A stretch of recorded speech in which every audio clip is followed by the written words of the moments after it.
And now, on with the show.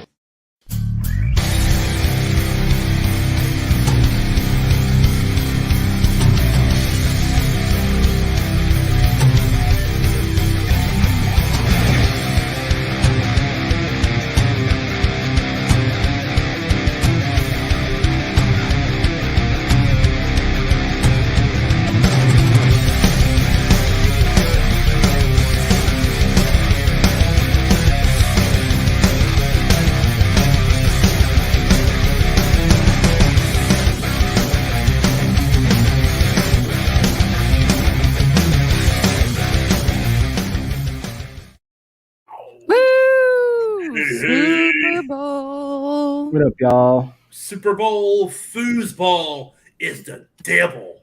Sports and we got sports. Red and circuses. I don't know about y'all, but that halftime show, I love that halftime show. Yes. That was a good damn halftime show. I agree. So there's a debate right now. People are like, yeah, it was a good halftime show, but it wasn't Prince singing in the rain or singing Purple Rain in the rain. Nope, damn sure wasn't. It's a debate. Which one was better? And to that, I say, shut up. I don't know. I mean, I like both halftime performances. I think they were both good, but last night's was like really nostalgic for me. I'm not gonna lie. I loved it. I loved it. We have 2 comments already. Holy shit. Robert said, I'm here, y'all.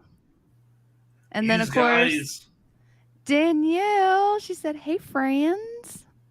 Hi, Danielle. We've got people in the house. Yeah, we do. She said ditto. She liked the halftime performance, too. Hells yeah. So, this is a one-off.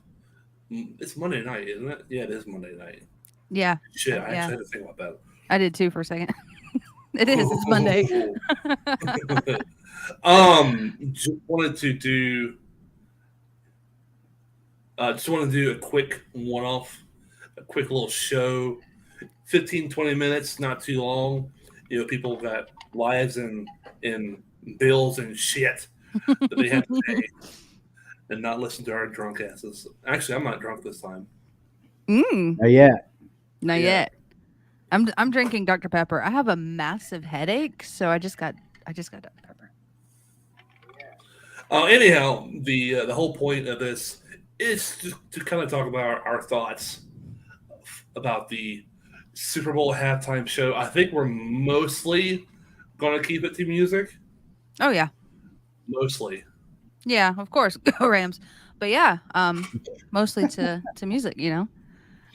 Yeah, this is a music podcast. It's a music it's like 75% music podcast, 25% bullshit. Yeah, we talk shit about everything. It's hard to say. Yeah. Of course. Russ, salutations. What up, Russ? Russ? We got to get you back in the studio. We have to have y'all back in. Did some improvements. Should I show them around a bit? Yeah, show them around. Show them the studio. Let me see what we got. We got a couple things here, a little bit smoother. Our table. Look at that setup. What? I'm excited. Getting there. I'm excited. Yeah. Danielle. Hey, Russ, how's Kyle feeling real quick? Yeah, how is Kyle feeling? Russ said, we would love it. He said, thanks for having us the first time. Hell man, yeah. It was awesome having y'all on. We need y'all back. He also said, looking great, y'all. Much different from when you were in the studio, huh? That's crazy. That's crazy. Well, I hope so.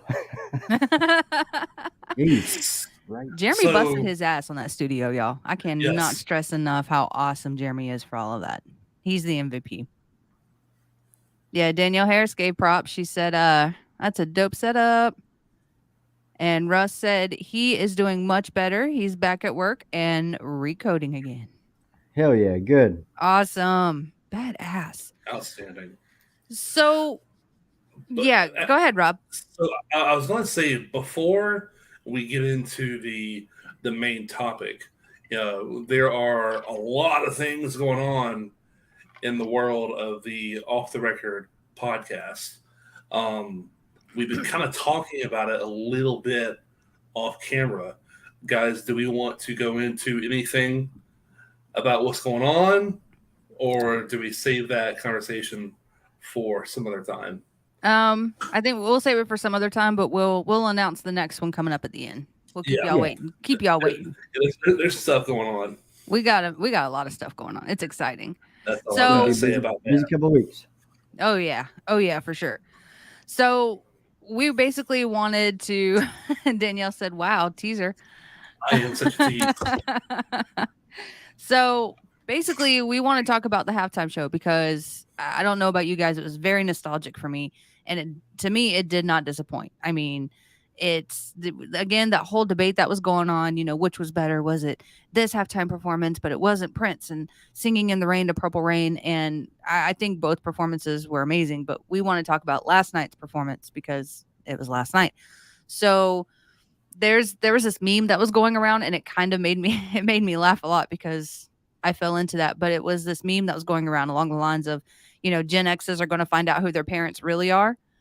And I was like, oh, that was a shot, wasn't it? Because yeah. So last night, I'm just going to let you guys know the set list because I do have the set list. So Snoop Dogg started with Dr. Dre with the song The Next Episode.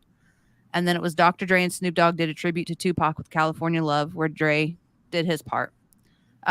Special appearance was 50 Cent. He came in, he made his appearance performing his Dre produced song In the Club.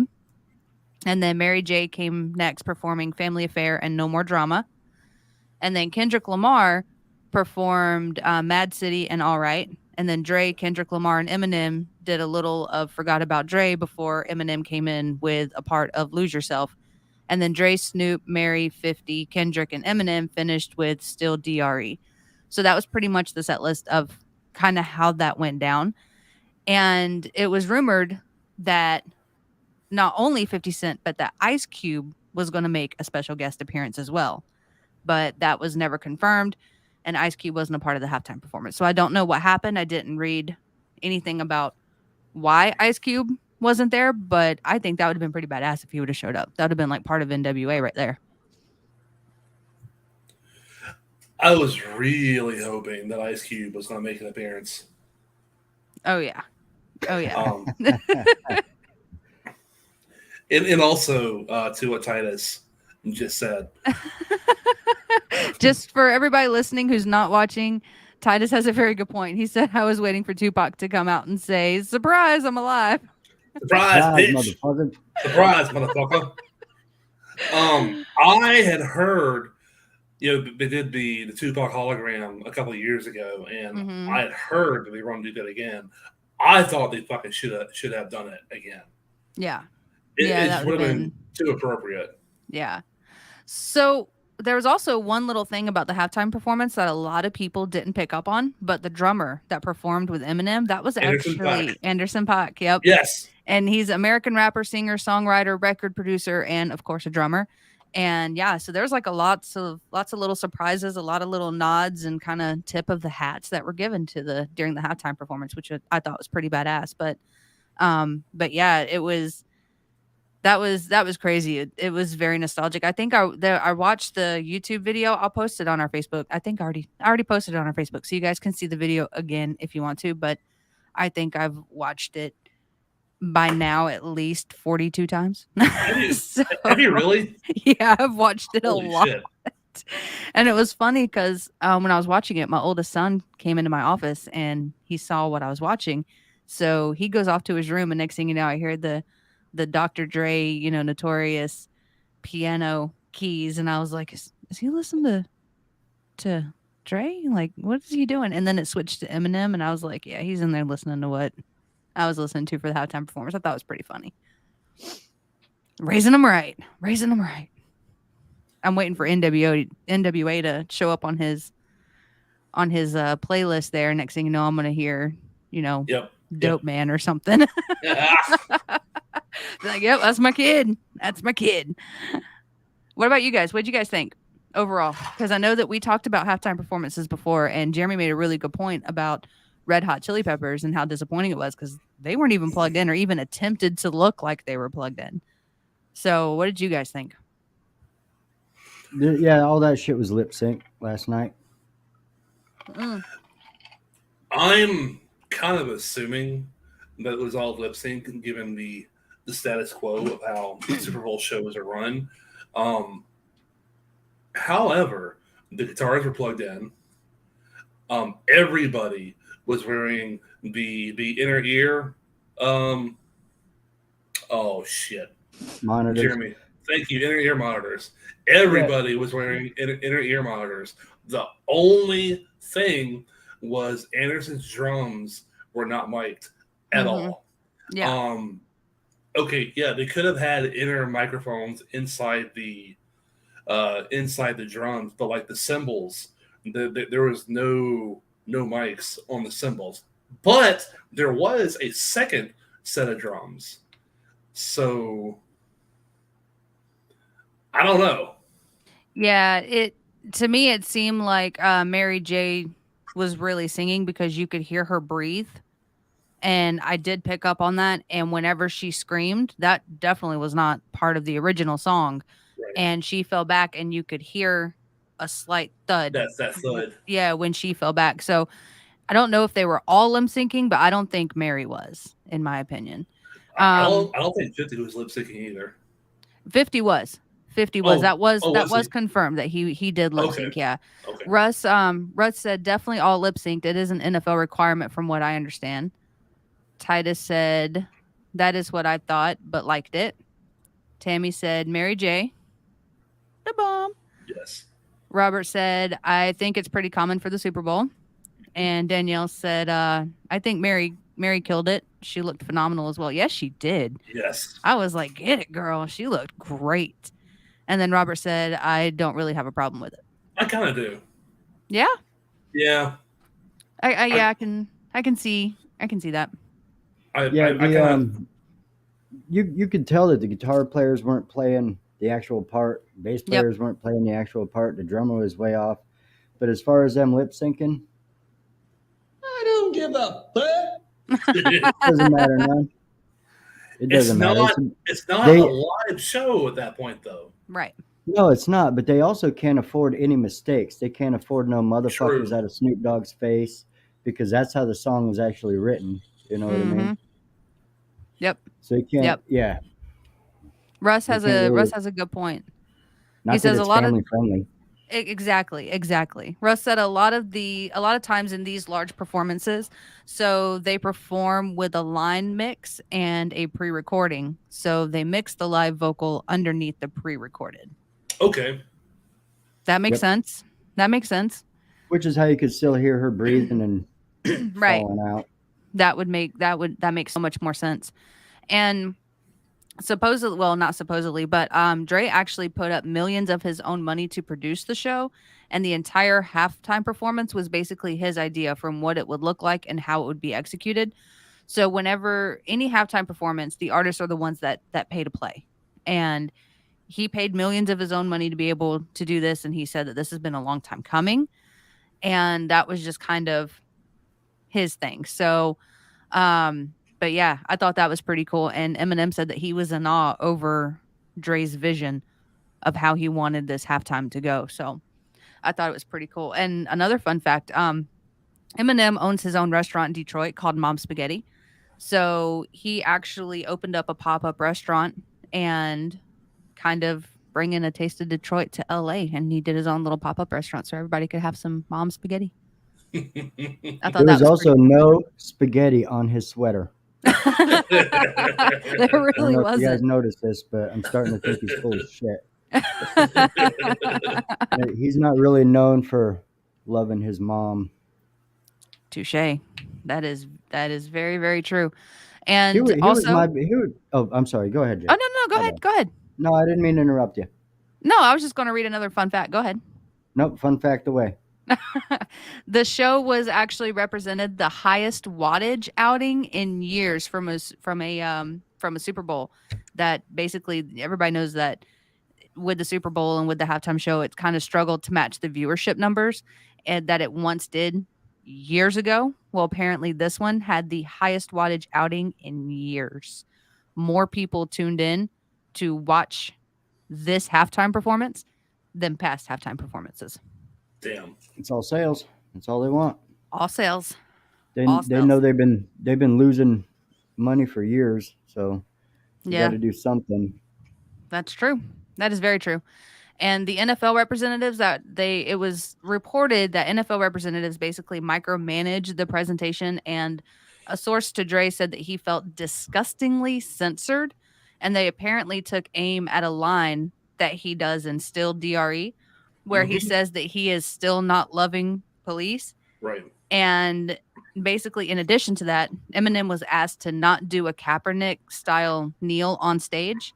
And one of Snoop's Plan's outfits was actually flagged as being gang related, but the NFL was overruled, and Eminem did kneel in showing support for Colin Kaepernick. Snoop wore a blue bandana, and Dre put plenty of emphasis on that line from Still DRE. Yes, he did. Yep. So I was Family waiting friendly, for that. folks. Family family friendly. friendly. I was waiting for that line to come up. I'm like, are they going to do it? Mhm. Is he going to say it? Yes, he did. Of course he did. It's Dre. Of course he did. So that came out in articles, and the NFL actually was like, that never happened. We never said that they couldn't do this. We never said that that was inappropriate. We didn't micromanage. So it was said that they did, and a source close to Dre said that they did. But the NFL, it kind of seems like the NFL is trying to cover their tracks on that whole, we're not micromanaging that halftime performance, but it's the NFL and it's their halftime performance. So you can kind of put 2 and 2 together. So, yeah. A few takeaways of my own. Dre was tweaking an audio board behind him. It's like, that audio board is not active. Yep. I get it. It's a prop, and it's appropriate because he is a producer. I get it. It was too cheesy. You think so? It's one thing to lip sync. It's one thing to pretend like you're playing a guitar, but to pretend like you're tweaking an audio board. I thought that was just a little cheesy. Anderson .Paak's guitarist was playing a guitar that I've never fucking seen before. It looked like a Strat style PRS, which I've seen a lot of PRSs. I've never seen a Strat style PRS. Also, the bass player was playing a Jackson. I believe it was a Jackson Dinky bass. And to see that kind of bass and this kind of music, I thought was really cool. Yeah.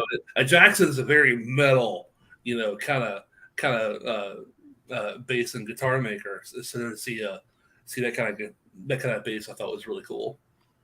That is pretty awesome. That is pretty cool.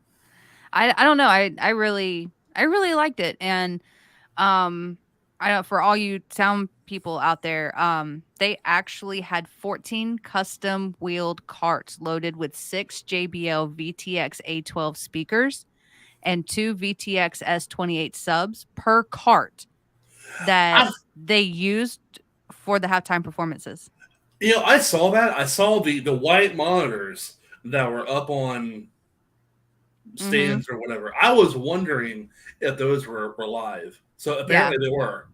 Oh, they were. I'll be damned.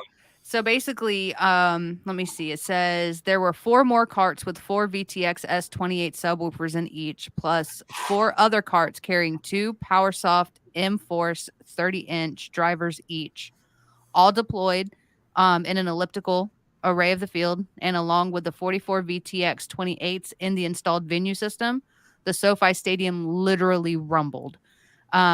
So yeah, there's a whole article that talks about how they did their sound and how they shot it across the street and then sent it to the trucks to be broadcasted. So I'll post that article if anybody out there is interested to see what type of sound they were running. It was a lot.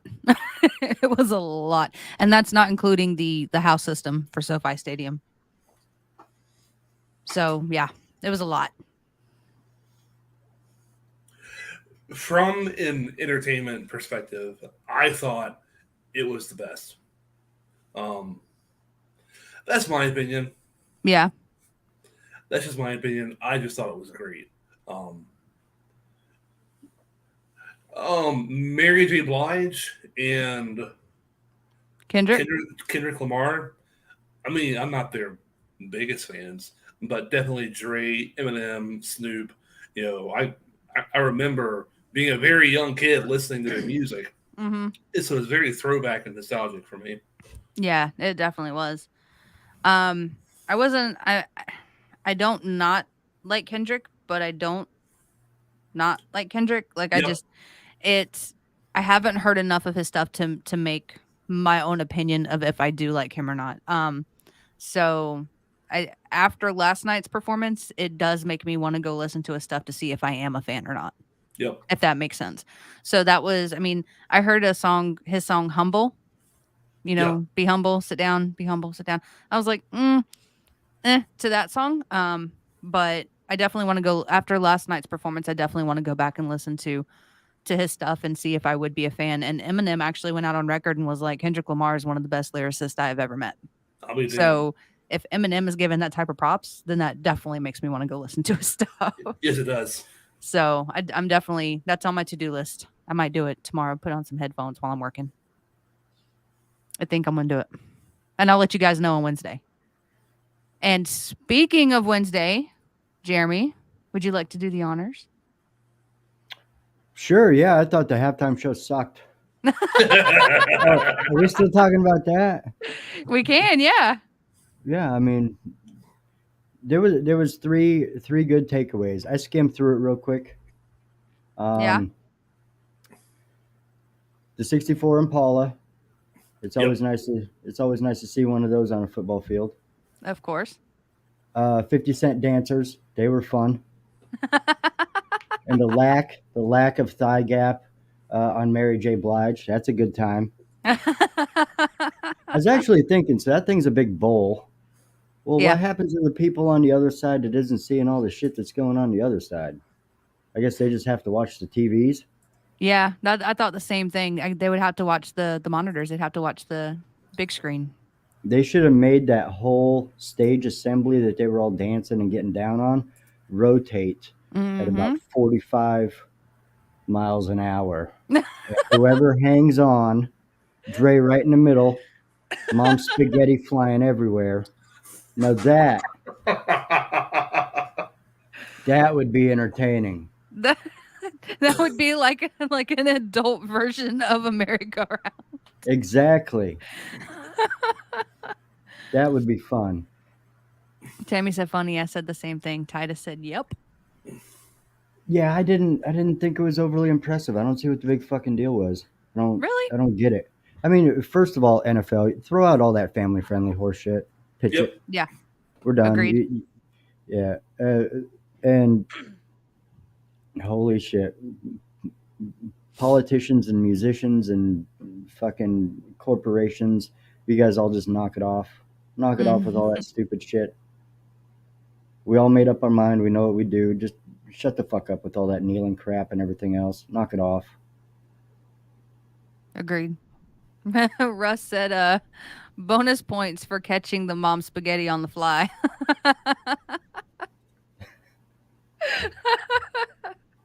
Oh, the middle image. Yes. Wednesday. Back to Wednesday.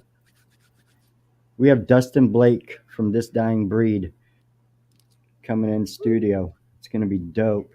You guys got to meet this cat. For those of you that don't know him, you got to get to know him. Oh, absolutely. He's a lot of fun. We got the Barbecue coming up on 3/12/22 at Warrior on the River. It's gonna be badass. Yes, it is. How many bands are there? 14? 13? A lot, yeah. There's a ton. A ton. Yeah. There's a lot of bands. Lots of bands. And we have a lot of them coming in studio. So you guys get ready for a couple busy weeks from us. You're going to be staring at a lot of us. Hell yeah. We're not sorry about it at all. Nope. At all. Not even a little bit. Not even just a tiny little bit at all. Russ said, this dying breed is amazing. If you guys haven't, Dustin did a cover of Lorna Shore you need to check out. Yep, and Russ said that that is a great lineup for the barbecue. Agreed. It's gonna be badass. So if you are in the Tallahassee area, even if you're not, fucking travel. Take a weekend off. Come down and see us. Shit. Yeah, you can camp in my yard as long as you don't shit on my porch or anything. Please, I'd appreciate it. I want to have to hit you with the water cannon. So we have a lot of stuff we're going to be announcing here shortly.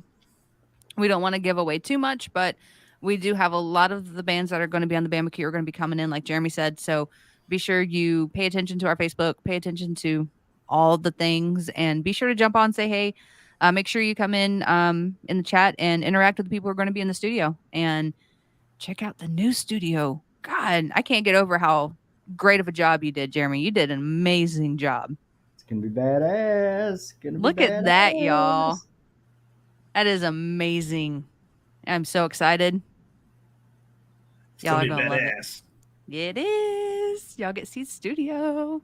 So, thanks for hopping on a Monday night randomly to hear us talk about halftime and give our thoughts. And we will see you back here on Wednesday night at our regular time, 7:30. Talk about some more shit. How's it go, Rob? Some more shit. There you go. There it is. There it is. We're doing it live. We're doing it live. Shit. Yeah, that Russ is right too. Shout out to Jason Sauer for putting that show together, because Jason busts his ass for that barbecue. So y'all make sure even if you're not in town, come into town, go to the barbecue, enjoy some live music, get some food, and hang out. Come say hey to us. It's worth it. Yeah. There's no bigger gathering. I've been to the last 10 of them, and there's no bigger gathering of musicians in this town. There really isn't. This is Tallahassee's Woodstock right here. Yes, it is. That's a trigger word. I know. Hold on, easy. Go easy, Turbo. I'm just saying. I was trying to compare it to something. Lollapalooza, fucking Gathering of the Juggalos. I don't know what you want to call it. But Warp Tour. Let's just do Warp Tour. Warp Tour. All right. Little fair. That's right. We all know my feelings. Yeah, we all know my feelings. Across Tallahassee or something. I don't fucking know what I'm talking about. I'm on my third drink, goddammit. It's definitely worth it. He calls me the drunk one. Right? We're finally gonna get our drinks on. Chicken, yeah. Chicken, yeah. And that's all I've got to say about that. All right. Thanks for hopping on. Thanks for chilling with us, talking with everyone. us. And we appreciate y'all. See y'all Wednesday, 7:30. Dustin Blake. Woo!